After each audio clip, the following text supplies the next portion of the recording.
ఒక చెక్కును ఎన్నిసార్లు డిపాజిట్ చేసుకోవచ్చు? మీకు చెక్ ఇచ్చిన వ్యక్తి మోసం చేసినట్లు గుర్తిస్తే కేసు ఎలా పెట్టొచ్చు? ఇలాంటి మోసాల గురించి రూల్స్ ఏం చెబుతున్నాయి అనేది న్యాయ నిపుణుల మాటల్లో తెలుసుకుందాం. చెక్ని ఎన్నిసార్లైనా డిపాజిట్ చేసుకోవచ్చు. కాకపోతే అది 3 months వ్యాలిడిటీ ఉంటుంది కాబట్టి ఆర్బీఐ గైడ్ లైన్స్ ప్రకారం ఆ 3 months లోపు మాత్రమే మనము దాన్ని ప్రెజెంట్ చేయవచ్చు. ఆ 3 months లోపు ఎన్నిసార్లు వేసుకోవచ్చు అంటే ఎన్నిసార్లు వేయొచ్చు.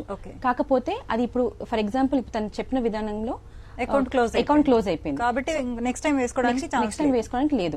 ఒకవేళ ఫండ్స్ ఇన్సఫిషియెంట్ అనేది వచ్చినప్పుడు గానీ పేమెంట్ స్టాప్ బై డ్రావర్ అని వచ్చినప్పుడు గానీ మనం మళ్ళీ ప్రెజెంట్ చేసుకోవచ్చు.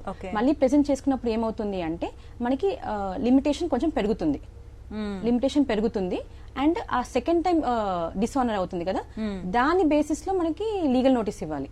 ఫస్ట్ టైం దాని బేసిస్ లో కాదు.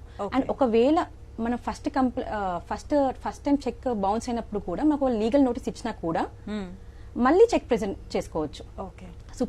సుప్రీం కోర్ట్ గైడ్ లైన్స్ ప్రకారం మళ్ళీ second presentation is maintainable. Okay.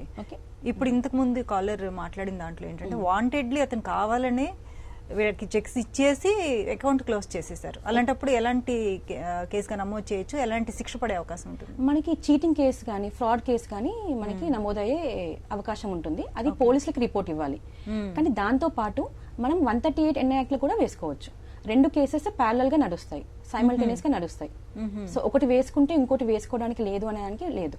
2 వేసుకోవడానికి మనకి లా ప్రకారం 2 వేసుకోవచ్చు.